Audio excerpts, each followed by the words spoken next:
Hello pals, how are you doing? I hope you are good. I hope you are enjoying this autumn light as much as I am. I love working in my little green cocoon because you get that light, you get that warmth, and for a second there you can almost convince yourself it's spring when it clearly isn't because the clock's changed a couple of nights ago. Right, I've got a juicy one for you this week and I've broken it down into 5 parts because I want you to do the work. I want you to have a go. I want you to get your pen and paper out. I want you to sit with these questions. And I thought about doing it as a big chunky workshop. And I thought, actually, sometimes there's just too many questions. There's too many things to get through. So I've broken it down. You're going to get 2 little snappy ones each and every day. This is about building a personal brand, which I believe that we've all been doing throughout our lives. And it may have taken on a different course or a different way, but it's basically working on ultimately and fundamentally who we are. But I do think that there is always room and opportunity to reflect, to refine, to look at where you are right now and to make sure that it's in alignment with where you want to go. Because we can all get stuck. We can all get stuck in like what we've done, what's worked before, what other people want us to do. But you know that this space is for you to explore and to tune in and to see what's coming up for you. Now, this series was, I guess it kind of came to the surface because last week I took the children up to my dad's. And he doesn't live exactly where I grew up, but it's in the same sort of vicinity. So as I was making that trip up north, I feel very nostalgic. In some ways, I still feel so connected to that part of me. And in others, I don't at all, which again is maybe for my therapist. That's another chat for another day. Matt was working, so I took the kids by myself, and it always brings things up to the surface, things to talk about, things to explore, things to see what was going on. And I love being able to bring those tangible examples into my content. So the first thing I want to talk about today is that sense, and of course I can only talk about this place, this scenario as I knew it, and I haven't lived there since 2000. And obviously places change a lot in 22 years, and society and the world really changed. So I can only speak about it from my own experience, and I know that other people will have a completely and utterly different experience, but maybe some of this resonates with you. I had the distinct connection with the fact that when I was growing up, when I was going to school, when I was doing my thing and just operating in the world, one thing that keeps coming up for me all of the time was how sameness was celebrated. And that really was the foundation for how you survived in school life. And if you had a difference, you were absolutely crucified, whether that was something being thrown at you, somebody shouting a rude remark, somebody saying that they were going to deck you after school, taking your dinner money off you. I mean, these are just a few lovely examples that I experienced personally. And I'm glad to say, now watching my son go through school, that difference is really celebrated. And I am so glad that that is changing and that is moving. And I really hope that that pace gathers so difference can be celebrated. But why I want to talk about it in terms of business is that subconsciously you may be keeping yourself in the sameness category, instead of looking at your difference and what you can bring to the table. And so when I talk about sameness, I'm talking, because I've got my notes here, I'm talking about that pressure to fit in, that tribe-like mentality, like we're all doing this, we're all in this together. There's a song in there somewhere. and that sense of being a collective. I also think about that phrase that many of us experienced at school of like what was cool and what was not cool. Like this is cool, this is not cool. And that very binary approach of like which camp are you in? And so this is my first exercise for you today.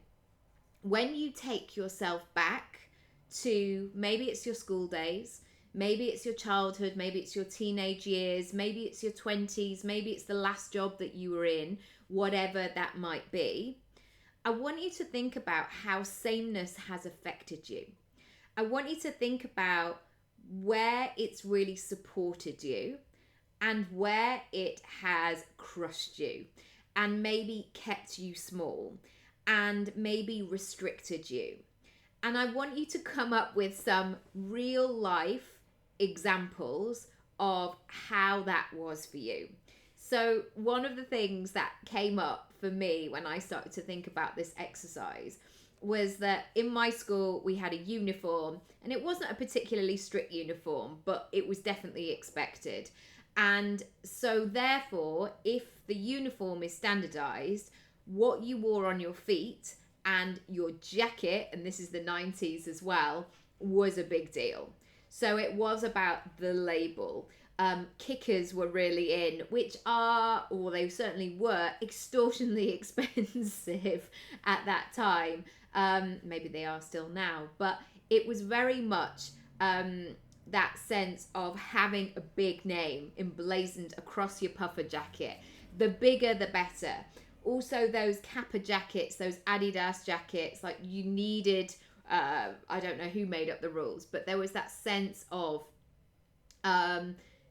having that label, having that situation.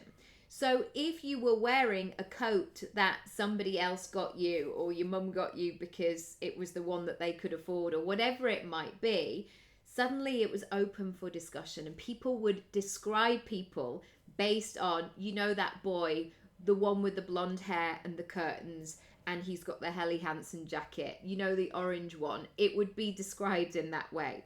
So it definitely had that tribal situation. And so I want you to see if maybe something like clothing has shown up in your business. Are you wearing workwear, or are you having headshots or videos taken where you feel like you should be a particular type of person? See what comes up. Number 2, I also now realize as a nearly 41-year-old woman that there is no ultimate destination of the game of life. As in, there could be these micro goals that people may pat you on the back for. You know, maybe you got married, or maybe you bought a house, or maybe you had a child, or maybe you had a job that paid you a certain salary. Maybe you drove a certain car. Maybe you had 2 garages. Maybe you got your sofa from a certain place. Like, there were all of these boxes to tick.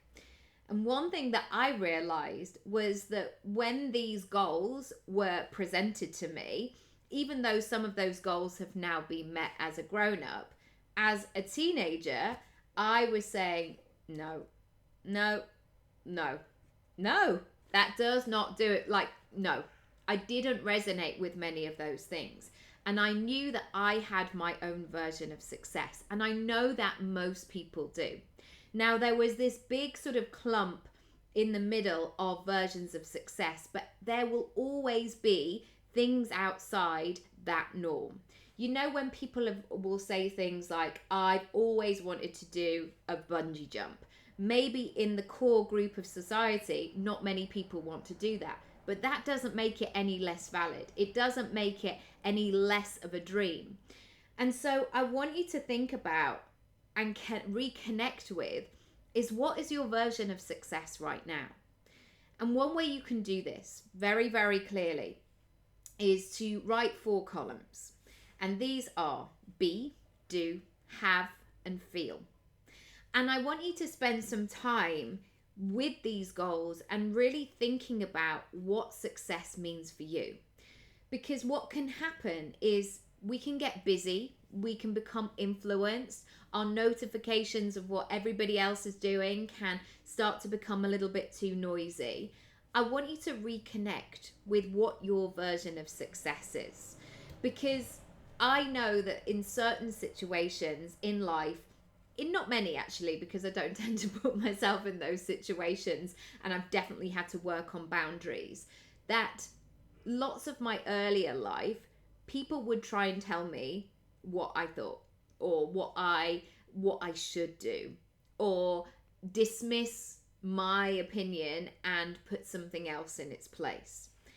And I'm not quite sure why that is the case. And I guess when I'm now parenting, and not necessarily it was my parents, but just kind of adults around me, I'm really intrigued as to who my kids are and what they want to do, and to really celebrate it and to really hear it and connect with it.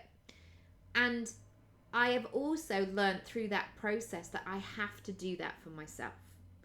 I have to always reconnect with that. Like, as I turn 41, what does this next year ahead look like?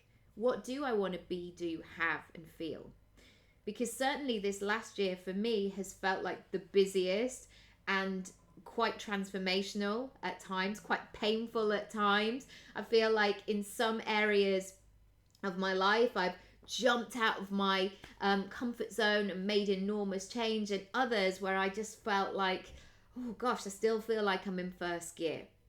So that's where I'm going to leave you today, and to invite you to spend some time with these questions. Now, journaling may not be for you. You might not want to grab a piece of paper and a pen. That might feel restrictive. So maybe just give some focused time to it. Maybe go on a walk around the block for 15 minutes and think about those questions. What's next for you? I often get inspired if I go to a new place, or I might walk around London, or I might go to Hampstead Heath. I might, I don't know, flick through a magazine and see what comes up. Really give yourself that time and space. Or another way you can do this is to grab your phone and just open a voice note and start talking. Like, imagine somebody has asked you, what do you want to be, do, have, and feel over the next couple of weeks, next month, 6 months, year, whatever it is for you. And answer the question and see what comes up. And don't edit yourself.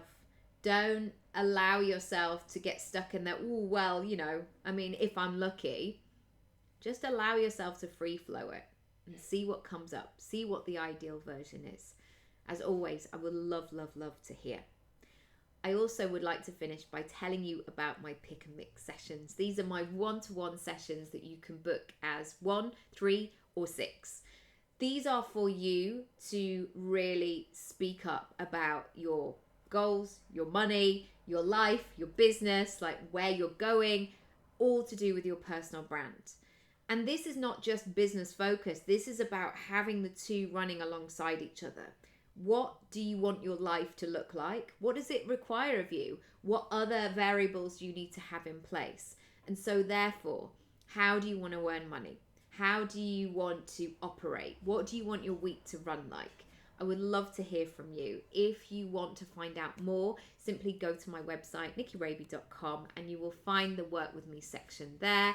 That's it for today. Be sure to subscribe or follow, or however you like to do all of this, and I'll see you tomorrow for part 2. As always, please comment down below. My DMs are open, my email is open, all confidential of course, but let me know what resonated for you. I'll see you then. Bye.